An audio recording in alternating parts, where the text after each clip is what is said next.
Hi hello నమస్తే అండి. Welcome to Parveen channel అండి. ఈ పర్వీన్ ఛానల్లో ఇదిగోండి అటుకులు మిక్చర్ పెడుతున్నానండి. పిల్లలకి బాగా ఇష్టపడతారు తినడానికి. ఏడ్చిన గుళ్ళు నూనెలో వేపుకొని కొద్దిగా వేపించిన పప్పు కూడా నూనెలో వేపుకొని కొద్దిగా కరివేపాకు ఎండుమిర్చి అన్ని నూనెలో వేపుకొని కలుపుటప్పుడు చూపిస్తానండి. అటుకులు మట్టికి నూనెలో వేపకూడదండి, ఊరికే పొయ్యి మీద సెగ చూపించాలి. ఇలా ఉంటాయి చక్కగా. నూనెలో వేపితే ఏమవుతుందంటే గట్టిగా అయిపోయి బియ్యంలాగా అయిపోతాయి. నూనెలో వేపుకోవాలండి.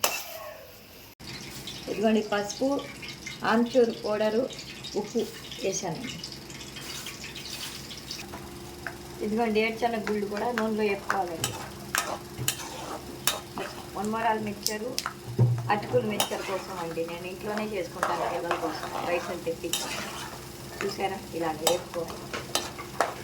చిన్నిమిరకాయలు, ఎండుమిరపకాయలు, కరివేపాకు వేపించాను ఒకటి మిక్చర్లు.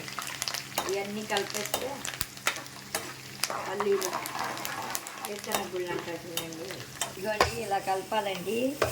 అటుకులు మిక్చరు చల్లగా అయిపోయాక బాటిల్లో వేసి పెట్టుకుంటే పిల్లలకి అయినా పెద్దలకైనా ఆఫీస్ నుంచి వచ్చాక, స్కూల్ నుంచి, కాలేజీ నుంచి వచ్చాక కొద్దిగా ప్లేట్లో వేసుకొని టీ తాగుతాను, పాలు తాగుతాను, కాఫీ తాగుతాను.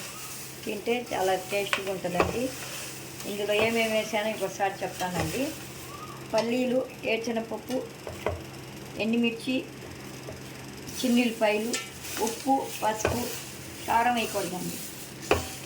అన్నీ నూనెలో వేసుకొని అలా వేయకూడదు. అటుకులు కూడా వేడి చేసుకొని ఇలా మిక్సర్లా కలుపుకుంటే ఆమ్చూర్ పొడి కొద్దిగా వేసుకుంటే చాలా టేస్ట్గా ఉంటుందండి. మీరు చూడండి, టేస్ట్ చేయండి. నేను టేస్ట్ చేస్తాను. మీరు ఇలా చేసుకోండి ఇంట్లో, చాలా బాగుంటుంది. అటుకులు ఎంత అండి? సేరు 30 రూపాయలు అంతే కదండి. ఇంట్లోనే ఉంటాయి. పల్లీలైనా, పప్పు అయినా, ఎండుమిర్చి అయినా, కరివేపాకు అయినా అన్నీ ఇంట్లోనే ఉంటాయి కదండి. చక్కగా చేసుకుని ఒక బాటిల్ వేసి పెట్టుకుంటే మేము బయట నుంచి కొనుక్కునే పని ఉండదు. శుభ్రంగా మేము ఇంట్లోనే చేసుకొని తినొచ్చు, పిల్లలకి పెట్టవచ్చు. చక్కగా చిన్నపిల్లలు ఉన్నవాళ్ళు బాగా పనికి వస్తుందండి ఇది. చక్కగా వాళ్ళు సంతోషంగా తింటారు పిల్లలు.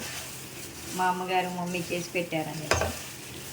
చూడండి, నచ్చితే లైక్ చేయండి, షేర్ చేయండి, కామెంట్ పెట్టండి, బెల్ కొట్టండి.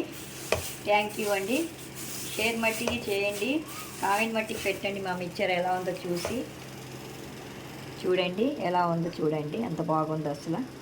కలర్ఫుల్గా ఉంది చక్కగా. థ్యాంక్ యూ అండి.